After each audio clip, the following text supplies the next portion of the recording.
dia. Bom dia a todos vocês. Hoje, mais uma lição da nossa EBD, da nossa Escola Bíblica Discipuladora.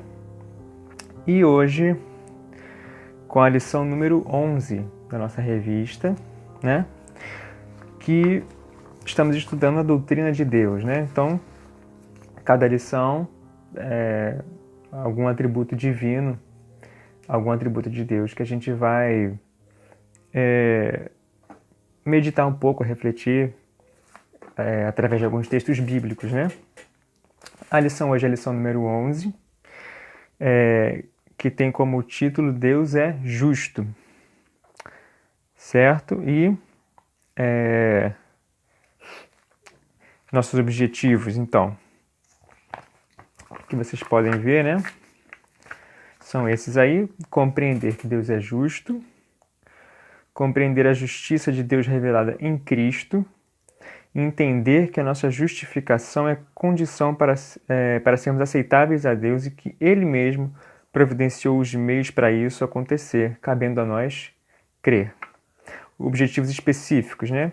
Ter consciência do juízo de Deus sobre a sua vida, anunciar que a justiça divina será implacável sobre os pecadores irredutíveis e reconhecer a responsabilidade de, como salvo pela justiça, levar a outros esta salvação. Nosso textuário, né? Está lá em Romanos 1,17, que diz o seguinte: visto que a justiça de Deus se revela no Evangelho, de fé em fé, como está escrito, o justo viverá por fé, né? Então, esse texto é Romanos, né? Romanos 1,17, e a gente, de fato, já falou um pouco sobre Romanos em outras lições também, né? E hoje, de novo, nós vamos voltar a Romanos, mas também inicialmente com uma pequena reflexão no Salmo 76, certo? Então, Salmo 76 e Romanos vão ser os textos com os quais a gente vai meditar um pouquinho sobre esse atributo da justiça de Deus. Correto? Vamos orar então para a gente começar a nossa lição? Senhor Deus, muito obrigado, Pai, por esse dia. Obrigado pelas tuas bênçãos. Obrigado porque o Senhor tem estado conosco, o Senhor tem nos ajudado, nos capacitado, nos guiado. Pai, ajuda-nos a aprender mais de Ti, Deus, a conhecermos mais a Ti, não apenas esse conhecimento teórico, mas que nós possamos, de fato, experimentar uma vida contigo a cada dia. Deus, enche-nos com Teu Espírito Santo, Pai. Usa-me hoje, Pai, nessa lição. Enche, Pai, as nossas vidas com a Tua paz, com a Tua justiça, com o Teu amor, Deus. É o que eu te peço e te agradeço em nome de Jesus. Amém. Bom, o primeiro texto, então, que a gente vai olhar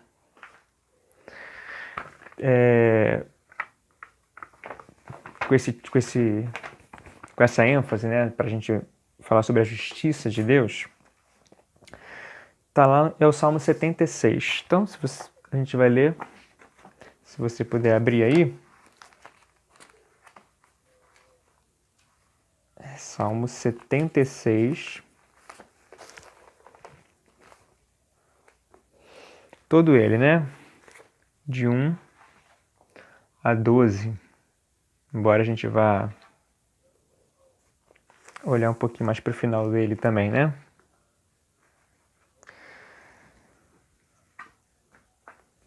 Vamos ler o Salmo 76, então, de 1 a 12? Vocês podem ir me acompanhando. Conhecido é Deus em Judá, grande o seu nome em Israel. Em Salém, né, um nome para Jerusalém, está o seu tabernáculo, e em Sião a sua morada. Ali despedaçou ele os relâmpagos do arco, o escudo, a espada e a batalha. Tu és ilustre e mais glorioso do que os montes eternos.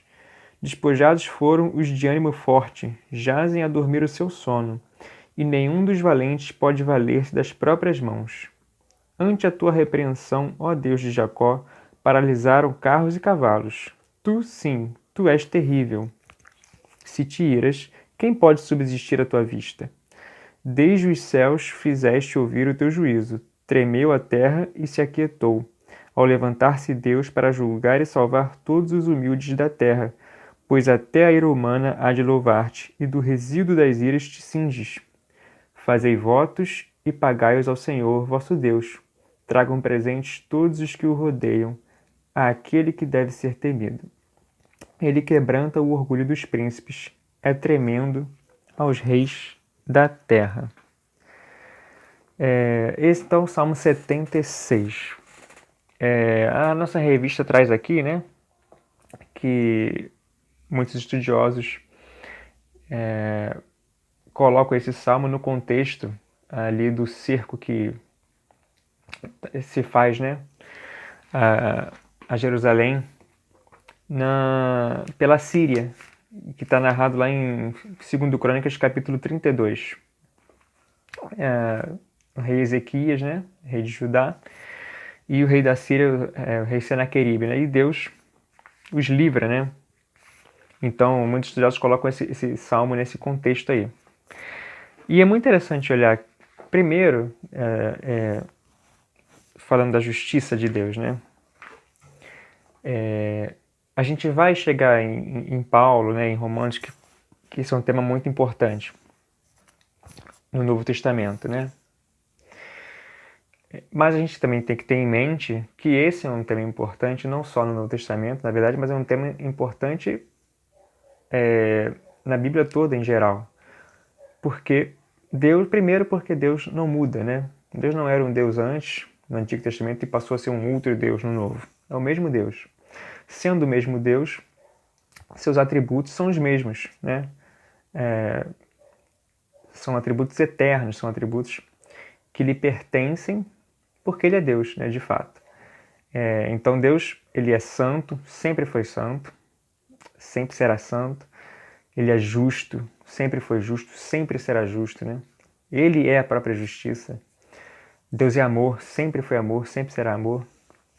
Enfim, os atributos que fazem parte de Deus, digamos assim, né?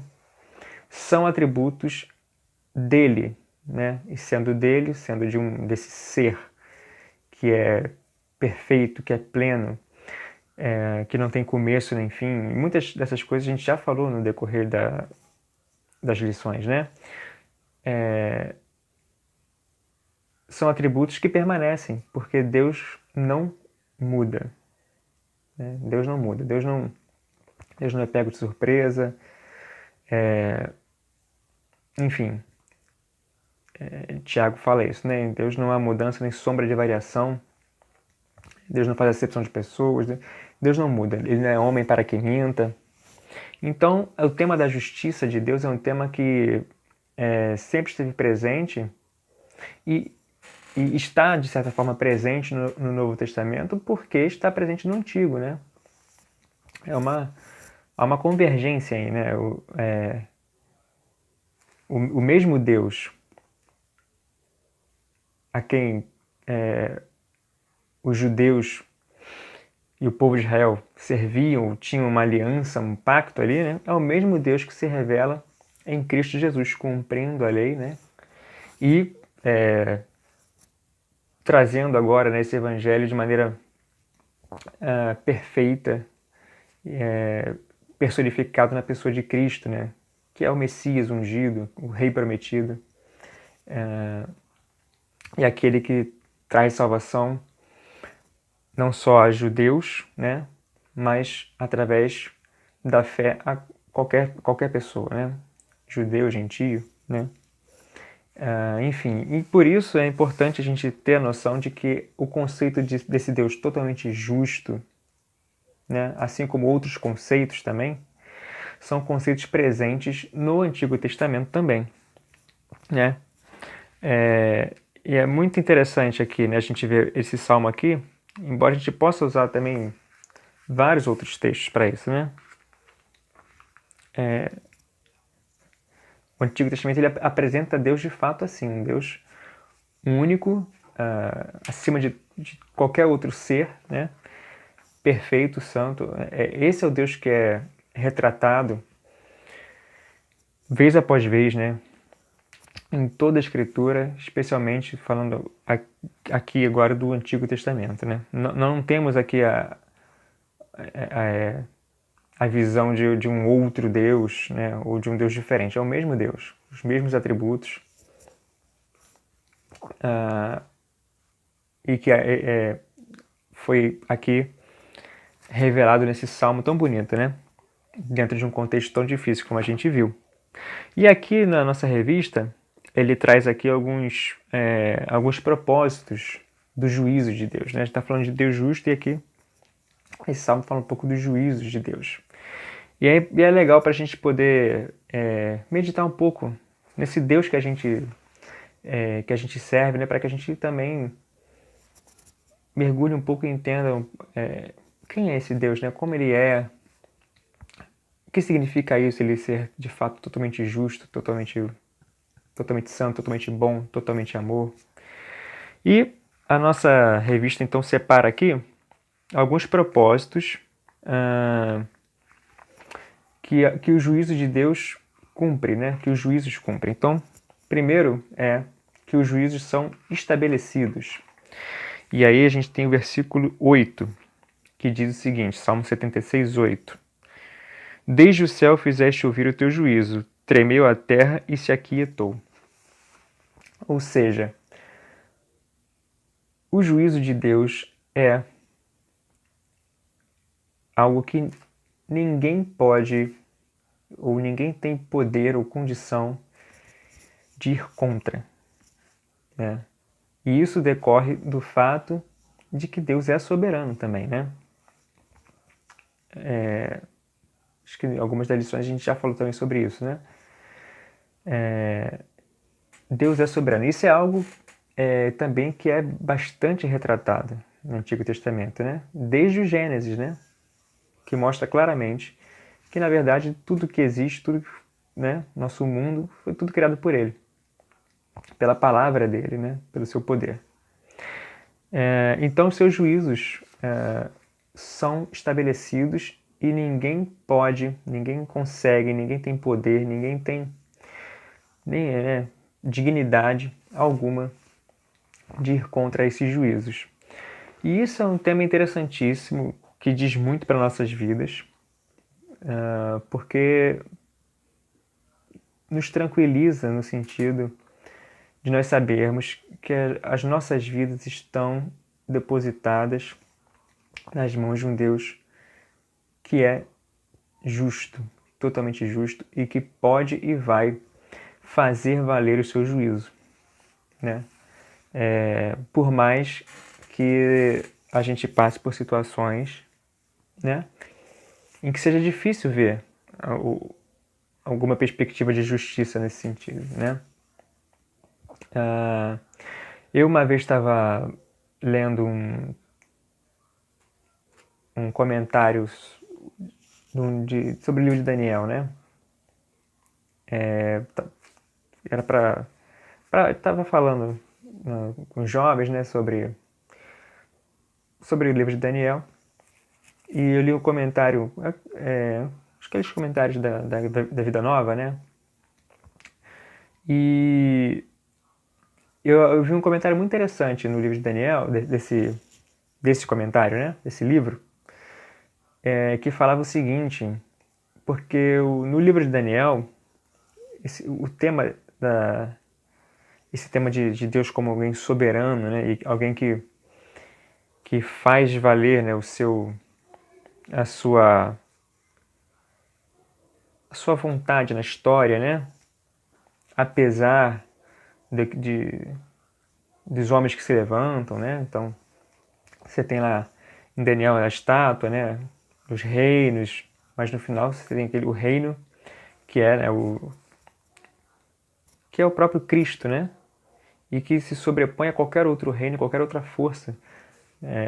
Porque qualquer reino humano, por mais que seja cheio de glória, de poder, se Deus disser chega, acabou, né? E o livro de Daniel tem muito isso, né? Nabucodonosor, por exemplo, se vangloriando, de repente Deus dá uma lição nele, né? Vocês conhecem a história. E assim é, né? Se Deus falar, não, acabou o seu tempo, acabou. Quem manda é ele, né? E o comentário dizia que na década de 70, se não me engano, em muitos países, os países na época fechados, na cortina de ferro, né, os países que viviam sob ditaduras comunistas, um dos primeiros livros que eles aboliam assim que os cristãos estudavam e falavam, empregavam, era o livro de Daniel, né? Por quê? Justamente porque é um livro que coloca Deus como Senhor da história e coloca o reino de Deus acima dos reinos humanos, né? E isso de certa forma, é muito doído para nós humanos, né?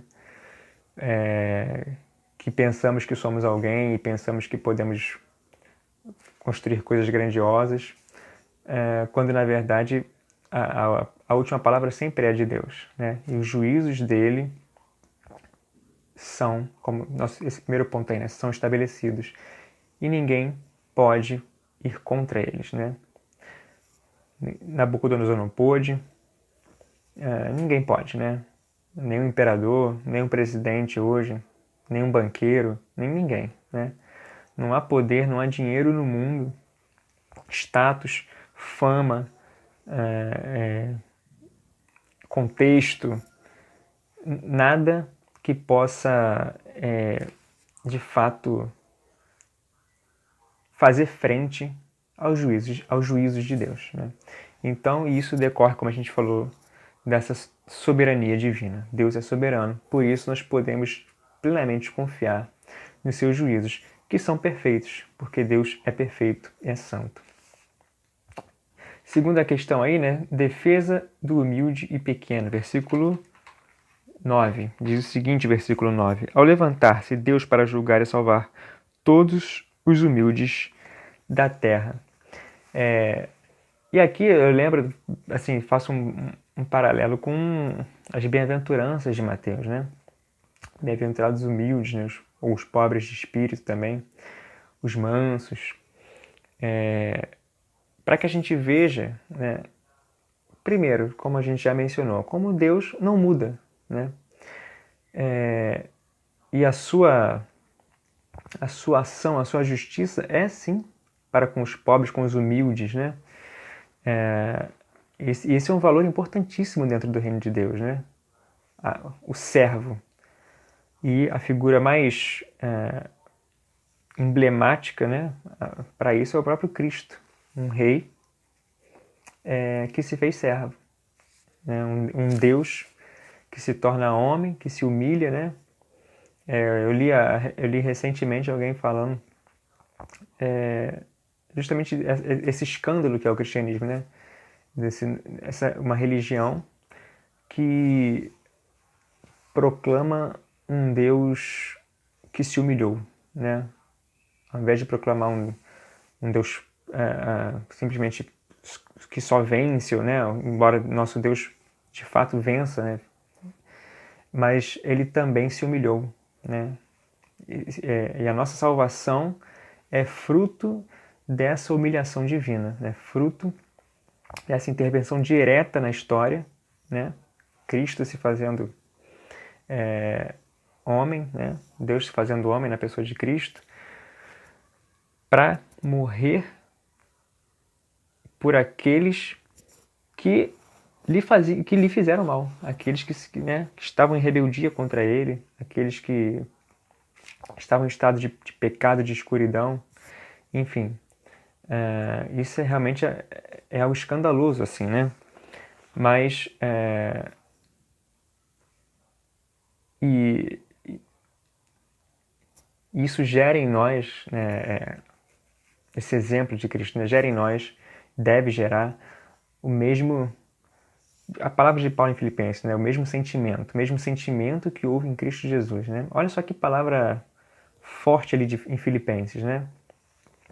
Paulo vai descrever o que Jesus fez, né? Então ele se humilhou, se tornou em forma de servo, foi obediente até a morte. Tal. Então ele descreve toda essa humilhação que Cristo sofreu, mas no início ele fala assim, né? Tende em vós o mesmo sentimento que houve em Cristo Jesus.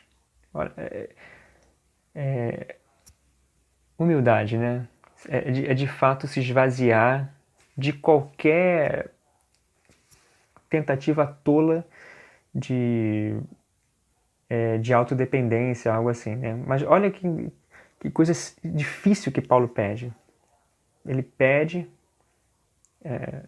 no imperativo, né? O mesmo sentimento que houve em Cristo Jesus. Nós precisamos ser e exercer a humildade, né? E como é difícil isso, né? Como é difícil exercer humildade.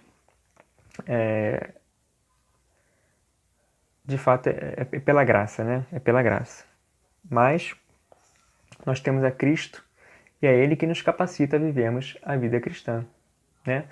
A nossa caminhada na fé cristã, a nossa caminhada, ela é uma ação do Espírito Santo, né? O pastor Carlos, inclusive, pregou há pouco tempo sobre a nossa perseverança, né? Ela é uma obra do Espírito, né? Nós só conseguimos, de fato, perseverar na medida em que nós dependemos do Espírito Santo, né? Senão, certamente, não conseguiríamos, né? Sem o auxílio da graça de Deus, não teríamos condições. Tende em vós o mesmo sentimento que houve em Cristo Jesus. Terceiro ponto aí, né? Punir o opressor. E aí os versos 9 e 10. Ao levantar-se Deus para julgar e salvar todos os humildes da terra, pois até a ira humana há de louvar-te, e do resíduo das iras te cinges. Deus, então, ele não é como a justiça que a gente está, digamos assim, acostumado a ver em muitos lugares, principalmente no nosso país, né? A justiça da impunidade, na verdade, né? A injustiça, né?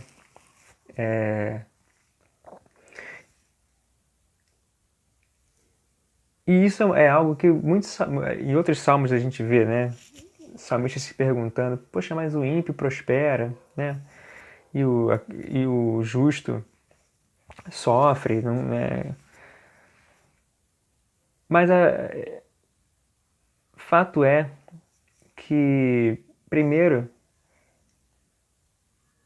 a nossa justiça imediata aqui, ela não resolve os problemas, né?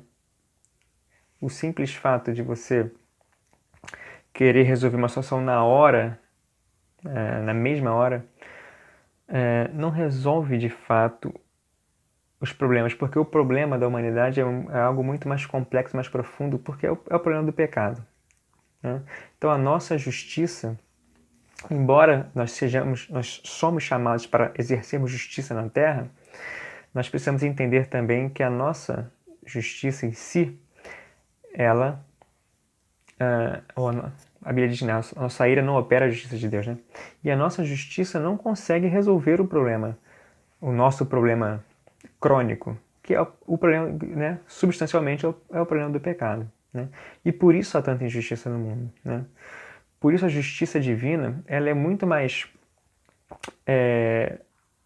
forte, mais além, né? E mais profunda do que a gente possa sequer imaginar. Mas a gente precisa saber e estar ciente de que Deus vê tudo. Tudo. Ele sabe de todas as coisas. E mesmo naquilo em que Ele permite que nós passemos por momentos ruins, difíceis, de injustiça na nossa vida, a gente precisa sempre ter em mente, primeiro, que nós também somos injustos, né?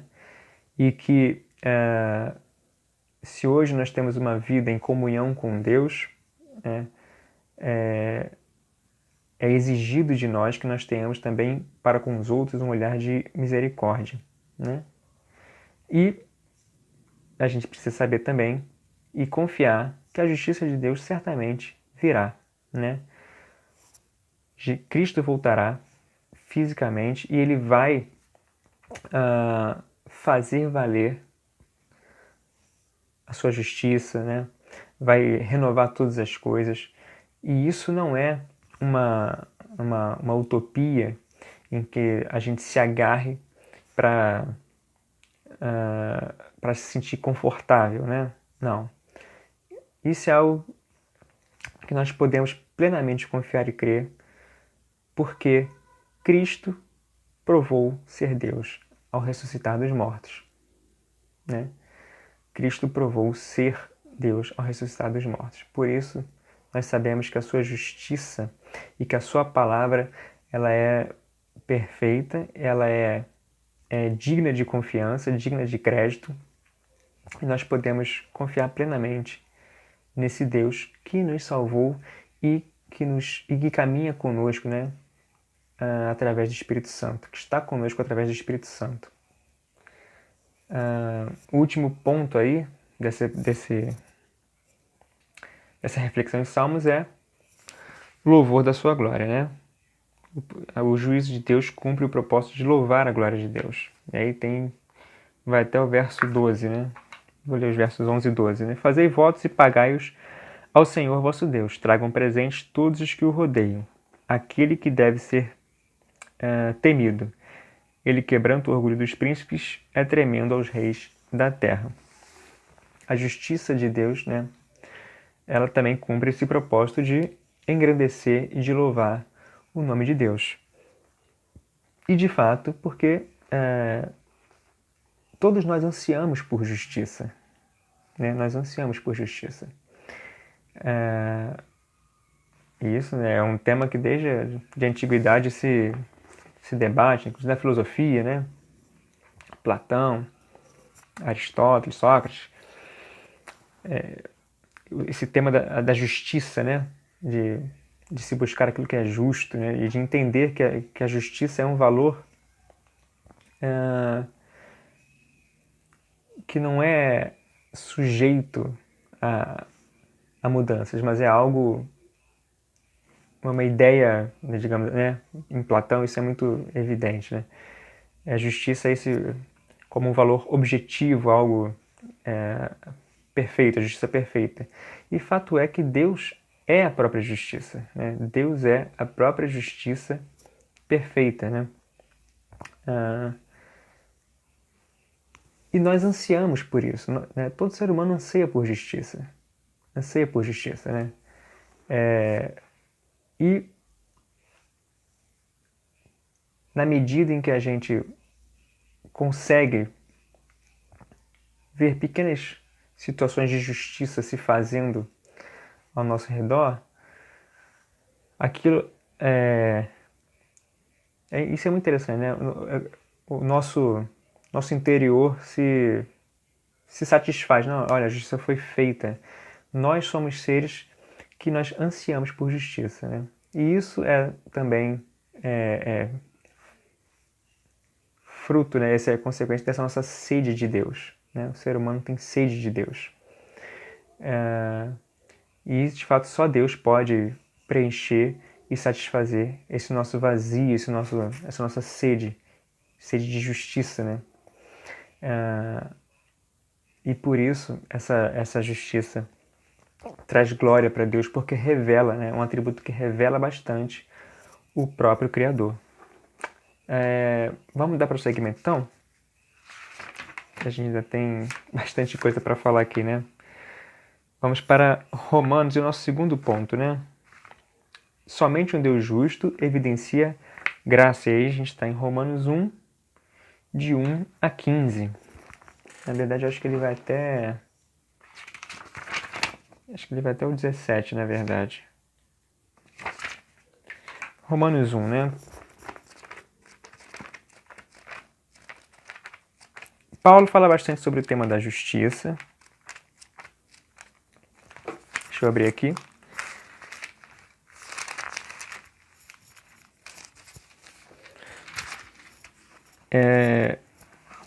Vamos ler rapidamente, então. Paulo, servo de Jesus Cristo, chamado para ser apóstolo, separado para o Evangelho de Deus, o qual foi por Deus outrora prometido por intermédio de seus profetas nas Sagradas Escrituras, com respeito a seu filho, o qual, segundo a carne, veio da descendência de Davi, e foi designado Filho de Deus com poder, segundo o Espírito de Santidade, pela ressurreição dos mortos, a saber, Jesus Cristo, nosso Senhor, por intermédio de quem viemos a receber graça e apostolado por amor de seu nome, para a obediência por fé entre todos os gentios, de cujo número sois também vós, chamados para serdes de Jesus Cristo. A todos os amados de Deus que estáis em Roma, chamados para serdes santos, graça a vós outros e paz da parte de Deus, nosso Pai, e do Senhor Jesus Cristo. Primeiramente dou graças a meu Deus, mediante Jesus Cristo, no tocante a todos vós, porque em todo o mundo é proclamada a vossa fé. Porque Deus, a quem sirvo em meu espírito, no Evangelho de seu Filho, é minha testemunha, de como incessantemente faço menção de vós em todas as minhas orações, suplicando que, em algum tempo, pela vontade de Deus, se me ofereça boa ocasião de visitar-vos. Porque muito desejo ver-vos, a fim de repartir convosco algum dom espiritual, para que sejais confirmados, isto é, para que em vossa companhia reciprocamente nos confortemos por intermédio da fé mútua, vossa e minha. Porque não quero, irmãos, que ignoreis que muitas vezes me propus ir ter convosco, do que tenho sido até agora impedido, para conseguir igualmente entre vós algum fruto, como também entre os outros gentios. Pois sou devedor tanto a gregos como a bárbaros, tanto a sábios como a ignorantes. Por isso, quando está em mim, estou pronto a anunciar o Evangelho também a vós outros em Roma, pois não me envergonho do Evangelho, porque é o poder de Deus para a salvação de todo aquele que crê, primeiro do judeu e também do grego, visto, e aqui foi o nosso textuário, né? Visto que a justiça de Deus se revela no Evangelho, de fé em fé, como está escrito, o justo viverá por fé.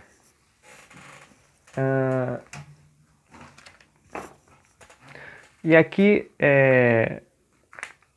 nosso segundo ponto aí da revista, né? Nosso segundo subtema aí, né? Somente um Deus justo evidencia graça, né? E esse tema da graça é um outro tema também importantíssimo no cristianismo, no evangelho, né? Eu mencionei agora há pouco que o cristianismo tem essa proclamação de um Deus que se humilhou, né? Para salvar justamente aquele que lhe havia feito mal, né? Isso é algo muito profundo do cristianismo, né? De proclamar esse Deus assim, né? E um outro conceito central também, e que vai junto com esse, é o conceito de graça, né? Que a gente comumente define como um favor imerecido, né? De fato é. E a graça é um conceito assim central, fundamental do Evangelho, né, base da nossa fé, porque diz justamente, né, que nós não podemos fazer nada, né, não há obra que nós possamos fazer, né, para alcançarmos a salvação. Foi Deus que precisou fazer, enviando Jesus, morrendo naquela cruz, uma obra, né, que tivesse então o mérito para nos salvar, né? Então a graça é um conceito assim bastante fundamental para nós. E isso é importante a gente falar também, né? E relembrar, falar da nossa salvação, né? E no que ela está fundamentada e baseada. Porque muitas das vezes nós nos esquecemos disso, né? Ou não damos o devido valor, principalmente muita gente que às vezes, né, nasceu na igreja, vai crescendo, se acostuma com os discursos, né, e não para refletir de fato em tudo isso, né? E a graça de Deus, ou o perdão que Deus nos dá, ele não é um perdão de simplesmente fechar os olhos para as coisas erradas que fazemos, para os nossos pecados, né? Então Deus não é um Deus que vai simplesmente passar a mão na nossa cabeça e dizer, não, tá tudo bem, você se arrependeu, eu vou te salvar. Não foi isso que aconteceu, né? O conceito de graça é algo muito mais profundo do que isso, né? Porque significa que nós só podemos ser salvos e perdoados por Deus porque Ele sofreu a pena do nosso pecado, né? Ele sofreu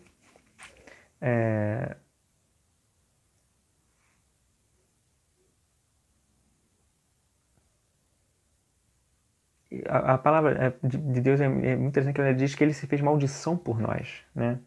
Ele se fez maldição por nós. Em Colossenses, capítulo 2, diz o seguinte, deixa eu ver os versículos que é o... Colossenses 2, vou ler do 11, acho que do 11 ao 14, né? Onde fala sobre esse nosso resgate, né? Ele diz, nele, em Cristo, né? Também fostes circuncidados, não por intermédio de mãos, mas no despojamento do corpo da carne, que é a circuncisão de Cristo, tendo sido sepultados juntamente com ele no batismo, no qual igualmente fostes ressuscitados mediante a fé, no poder de Deus que o ressuscitou dentre os mortos. E a vós outros que estáveis mortos pelas vossas transgressões e pela incircuncisão da vossa carne, vos deu vida juntamente com ele, perdoando todos os nossos delitos. Então veja, nós fomos perdoados, tendo cancelado o escrito de dívida que era contra nós e que constava de ordenanças, o qual nos era prejudicial. Removeu inteiramente, encravando na cruz. Né? Então veja, é isso que Cristo fez por nós, né? Ele nos perdoa porque ele cancelou essa linguagem aqui bancária, né? Esse escrito de dívida que era contra nós. Mas como é que ele fez isso? Através da cruz, cravando na cruz, né? E quem foi cravado na cruz foi o próprio Cristo, né? Então olha como é isso que Deus faz por nós, isso que Deus fez por nós, como isso é extremamente fundamental, profundo, e que a gente precisa zelar por jamais esquecer disso, né? Por jamais esquecer disso nas nossas vidas. Porque isso é de fato o que nos traz salvação. É essa obra de Cristo, né? Não apenas esse perdão no sentido de relevar algo que tenhamos feito de errado, mas um perdão no sentido de que Ele pagou e Ele, né, por ser o próprio Deus, o único que poderia de fato fazer isso, Ele riscou essa dívida que era contra nós, que nos era prejudicial, como Paulo colocou ali em Colossenses, e Ele fez isso encravando-a na cruz, né? Em Cristo, né? Quem foi pregado naquela cruz. Isso é graça, né? Isso é graça. E essa graça, né, que nos alcança, que nos limpa, que nos acompanha, que enche a nossa vida, né? Essa é a graça que nós vivemos, que nós anunciamos, e essa é a graça que nos justifica, né? Que nos justifica. E aqui nossa revista traz então alguns pontos para falar de algumas peculiaridades, né, do Evangelho da Graça, né? Então, em primeiro lugar, ele coloca: o Evangelho da Graça é divino, né? Está lá no versículo 1 de Romanos 1, né? O Evangelho que Paulo prega não é dele mesmo. Ele prega o Evangelho de Deus, né? E esse é um dos grandes temas de Romanos, né? Falar sobre o Evangelho. O que é o Evangelho? E esse tema já é apresentado logo no início da epístola, logo na saudação, né? Paulo, servo de Jesus Cristo, chamado para ser apóstolo, separado para o Evangelho de Deus, o qual, né, o Evangelho, foi por Deus outrora prometido por intermédio de seus profetas nas Sagradas Escrituras. Ou seja, esse é o nosso segundo ponto, né? Esse Evangelho da Graça, ele é bíblico, ele está fundamentado nas Escrituras. E aqui Paulo tem em mente Escritura, Antigo Testamento. Então, olha só que coisa interessante. O Evangelho da Graça de Deus já estava prometido desde o Antigo Testamento, né, pela boca dos profetas.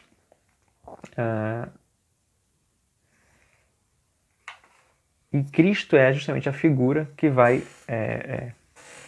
cumprir essas profecias, né? Convergindo nele todas essas profecias e que no seu tempo sequer se percebia como é que o Messias poderia cumprir tudo aquilo de ser alguém vitorioso, né? Um Messias restaurador, e ao mesmo tempo, por exemplo, um servo sofredor, né? De Isaías 53. E Cristo é tudo isso, ele cumpre tudo isso, né? Ele é o Evangelho de Deus, esse Evangelho da graça. Então esse Evangelho é bíblico. Terceiro ponto aí, né? É o Logos encarnado, versículos 3 e 4. Importantíssimo, né? Com respeito ao seu filho, versículos 3 e 4.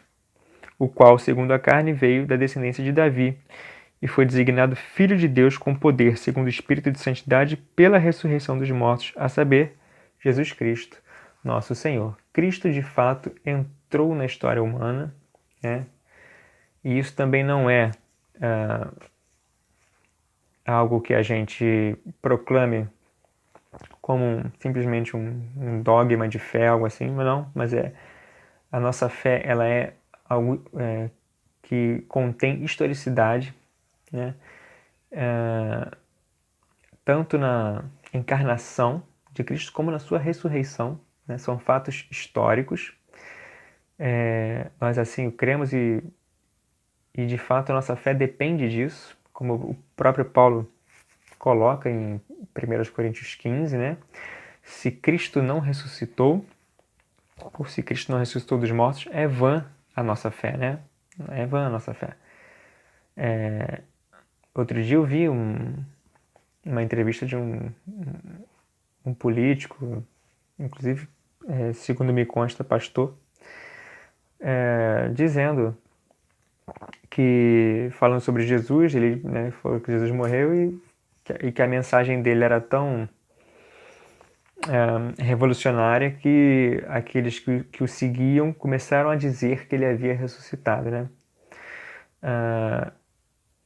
Querendo talvez dizer com isso que o importante não é de fato que ele tenha ressuscitado em si, né?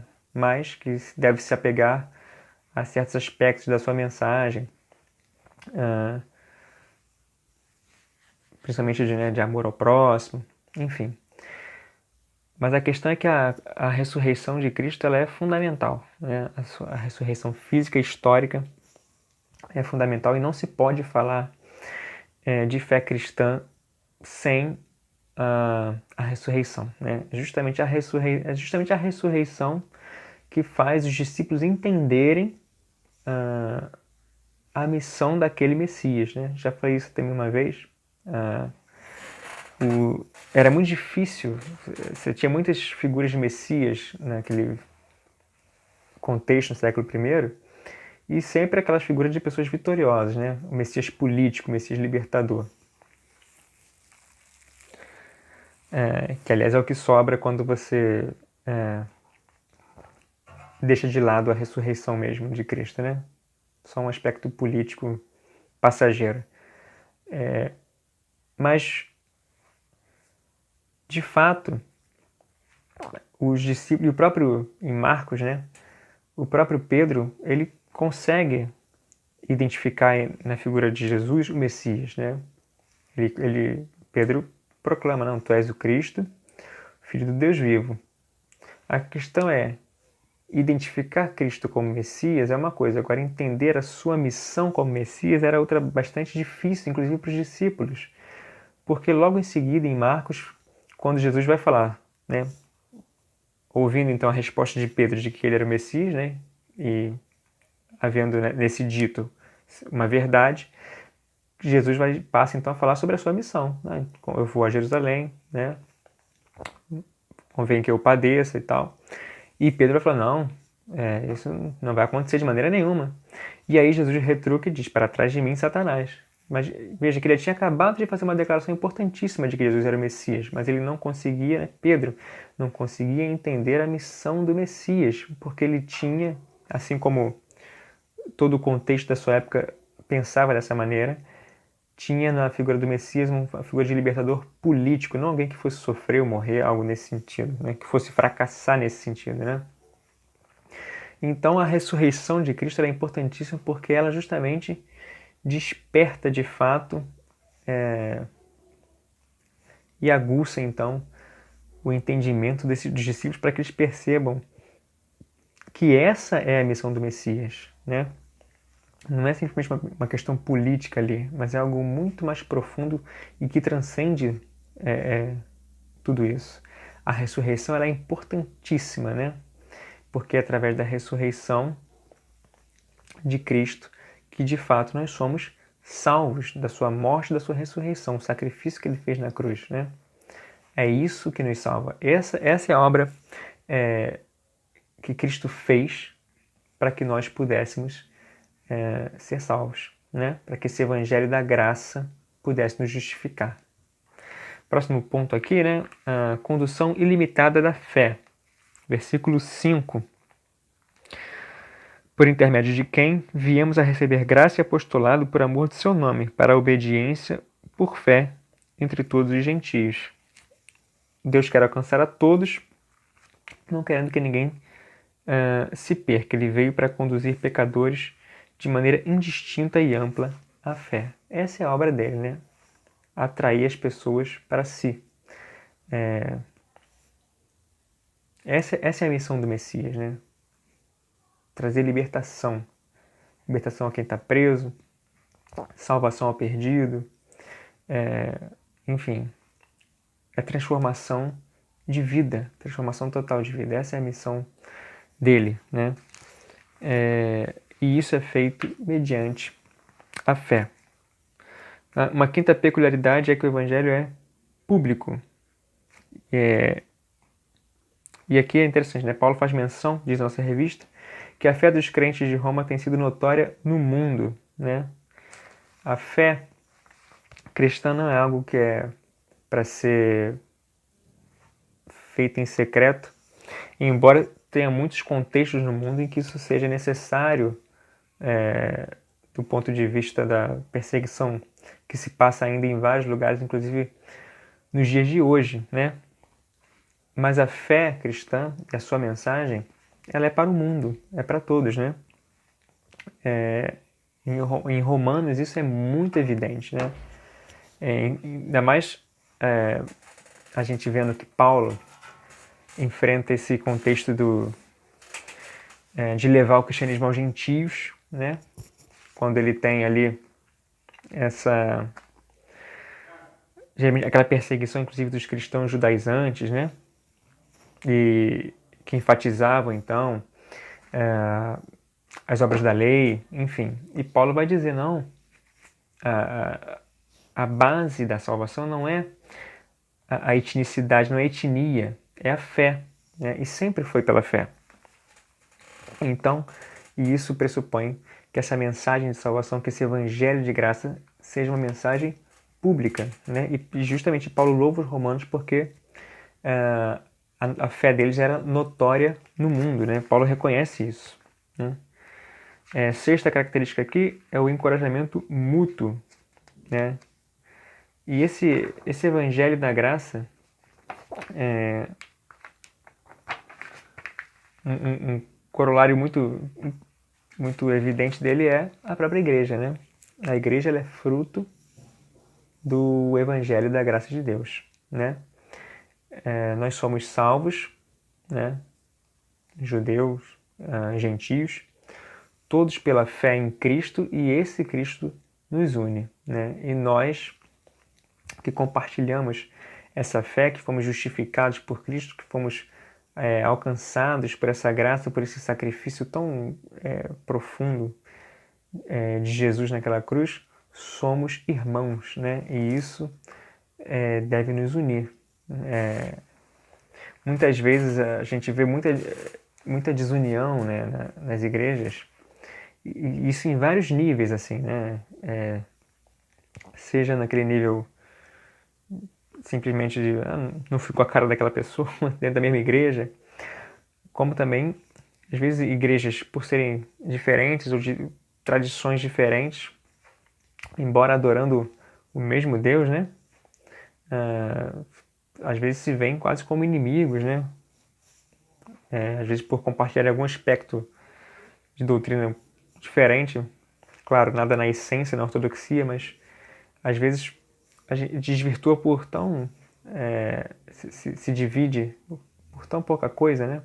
Quando deveríamos lembrar justamente daquele que nos uniu, que nos salvou, né? Sétima característica aqui é o poder de Deus para a salvação, versículo 16, né? E aqui é muito interessante que ele basicamente ele resume o evangelho em poder, né? O poder de Deus para a salvação, né? Com o propósito de salvar. E ele bota aqui, salvar quem? Todo aquele que crê, judeu e também do grego, ou seja, todos, né? Ele está falando que não há acepção de pessoas. Deus não faz, né? Nunca fez e nunca fará acepção de pessoas, né? Como a gente pontuou lá no início. Deus não muda, né? Ele não se tornou algo no Novo Testamento que ele não era no Antigo. Ele sempre foi o mesmo Deus, né? Ele sempre amou todas as pessoas, todos os povos da terra. Veja, por exemplo, Jonas, por exemplo, pregando aos ninivitas, né? Um exemplo claríssimo disso, né? Do amor de Deus por pessoas que nem eram o povo escolhido ali, né? E de fato, o Evangelho de Deus é então esse poder que transforma, o poder que transforma pecadores em pessoas, e aqui diz a nossa revista, em cidadãos dos céus, né? E que nos transforma diariamente, né? Todo um processo aí, né?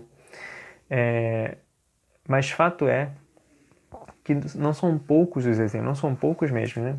Os exemplos que nós podemos ver na igreja de pessoas transformadas, pessoas que viviam, né, de um determinado jeito, viviam de uma determinada maneira de viver, têm um encontro com Cristo e são transformados, né? E essa também é a nossa experiência, a minha, a sua, né? Você que teve um encontro com Cristo, né? Nós sabemos quem nós éramos e quem nós somos agora, né? E esse é o nosso maior testemunho, de fato, né? O Evangelho da graça de Deus como poder para salvar. Vamos continuar aqui para a gente poder ainda seguir. Oitavo ponto, né? Revelar a justiça de Deus, né? Ele vai no versículo 17, né? Visto que a justiça de Deus se revela no Evangelho, né? A justiça se revela no Evangelho. E diz a nossa revista, né? O Evangelho que omite a ação de um Deus justo na salvação de perdidos é um evangelho desfigurado e perigoso. A graça nos faz quebrantados, contritos e gratos, jamais petulantes. A justiça se revela no Evangelho, né? Essa mensagem que desde sempre esteve, né, desde o Antigo Testamento, sempre esteve presente, né? Sempre esteve nas Escrituras. A justiça de Deus, né, se revela nesse Evangelho, que cabalmente é o próprio Senhor Jesus, né? Cristo é a própria justiça e por isso ele pode nos fazer justos, justificados diante de Deus, porque ele nos outorga, né, a sua justiça. A nossa justiça de nada adianta, né? São trapos de imundície, né? A justiça humana. Mas o que nos salva é a justiça divina, justamente a justiça divina, porque nós, pela fé, reconhecendo que nada somos e que nada podemos fazer, nos esvaziando de qualquer coisa que nós pensamos que nós temos, apelamos para Cristo, né? Aquele que se fez homem, como a gente já citou lá, né? Filipenses, Colossenses, foi até a cruz e morreu pelos nossos pecados, né? Pelos meus, pelos seus, e com isso nos garantiu que a justiça divina estivesse sobre as nossas vidas. E agora sim nos tornando justos, não por causa da nossa justiça, mas por causa da justiça de Cristo, da justiça de Deus. E o nono ponto aqui, viver pela fé. Né? O justo, ele vive pela fé. Pela fé. Sempre foi pela fé. Quando Paulo fala isso, ele está ecoando o Antigo Testamento, né? Abacuque, né? Ele está ecoando a palavra de Abacuque. O justo vive pela fé, né? Pela sua fidelidade. E isso é fundamental a gente entender, né? Que a partir do momento em que nós somos salvos e justificados por Deus e incluídos na família de Deus, né? E que nós passamos a ser chamados de justos, santos. Pedro fala, né? Povo eleito, nação santa, povo adquirido. Nós somos chamados para a justiça também. Somos chamados para praticar boas obras. Somos chamados a sempre vivermos pela fé. Porque o justo é isso que ele é. Ele vive pela fé. Né? Então a nossa salvação ela é mediante a fé, ela nos acompanha. Né? A fé não é um ato único ali de um levantar de mão num culto, mas ela é um ato contínuo, de fé em fé. O justo vive pela fé. A nossa perseverança é contínua, a fé é contínua, a graça que nos acompanha é contínua. E por isso nós perseveramos nisso. Né? O justo vive pela fé. Vamos dar uma pincelada então no próximo ponto. Nosso tempo já está indo embora, né? Em Romanos 1, de 18 a 32, e o próximo ponto é: os homens e suas iniquidades provocam a ira do Deus justo. Esse é um texto que vai retratar então o ser humano quando ele vira as costas, né, a esse Deus único, né? E não se trata aqui simplesmente de um capricho de Deus, no sentido de que se você não quer me adorar, então vou te fazer sofrer. Não. Se trata do fato de que o afastamento de Deus é justamente o afastamento de tudo aquilo que é bom, né? Porque Deus é o próprio bem. Deus é o essencialmente justo, essencialmente bom. E quando você se afasta dele, e aí diz, né? Você é entregue às paixões, à idolatria deliberada. Aqui fala a questão também da homoafetividade. Enfim, são retratos de certa forma, todos eles, né? De quando você abandona Deus, você exalta qualquer outra coisa, exalta a si mesmo, né? Como Deus, né? E em Paulo, esse contraste é muito vívido, né? E eu já vou fazer a reflexão aqui final para a gente encerrar. Do viver pelo Espírito e o viver pela fé. Porque quando você viver pelo Espírito e viver pela carne, né, esse contraste, andar pelo Espírito e andar segundo a carne. Porque quando você anda segundo a carne, ou seja, quando você dá as costas a Deus, né, quando você deliberadamente rejeita, se rebela contra Deus, você está automaticamente se fazendo escravo das suas próprias paixões, né? Dos seus próprios desejos carnais. Em suma, você está permitindo que o Deus da sua vida seja qualquer outra coisa, ou seja, você mesmo, né? E isso tem consequências extremamente danosas para a nossa vida, né?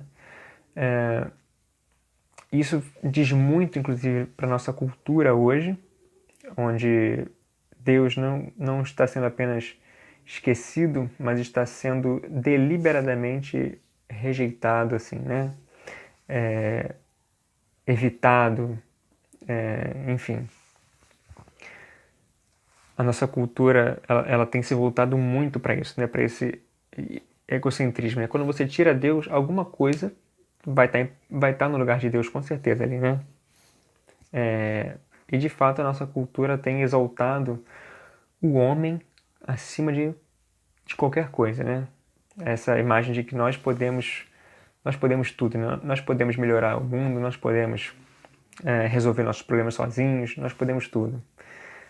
E isso tem consequências muito ruins quando nós desprezamos a Deus, né? Quando nós desprezamos a Deus.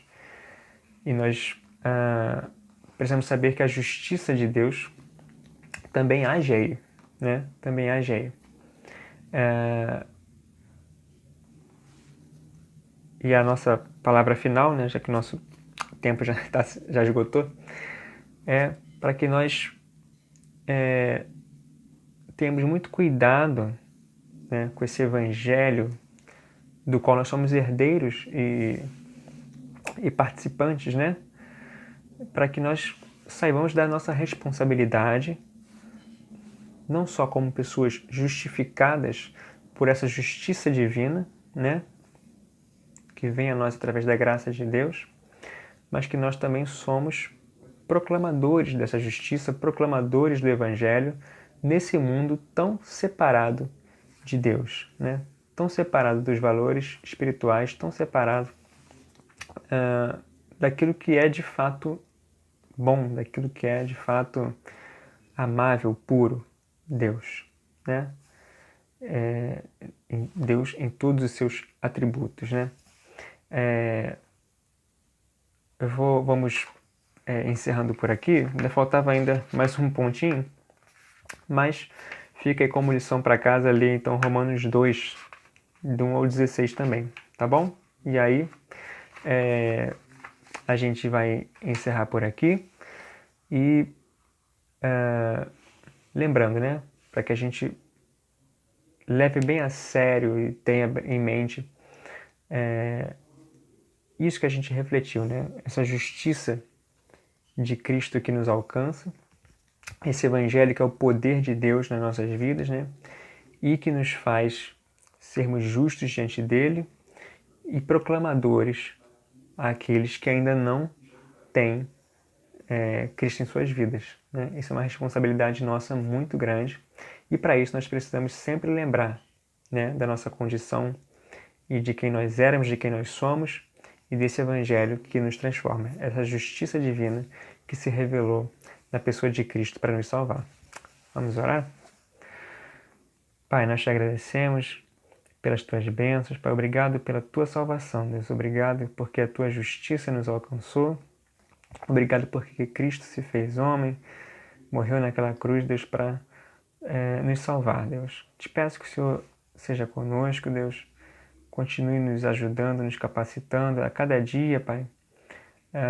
Te peço por cada irmão que tenha ouvido as lições aqui da nossa EBD, que possam ser grandemente abençoados, Pai, e que o Senhor possa continuar nos dando graça, Deus, para sempre proclamar, Deus, o Teu Evangelho. Muito obrigado por tudo, perdoa os nossos pecados, né? É o que eu te peço e agradeço, em nome de Jesus. Amém. Até então, domingo que vem, com a lição número 12.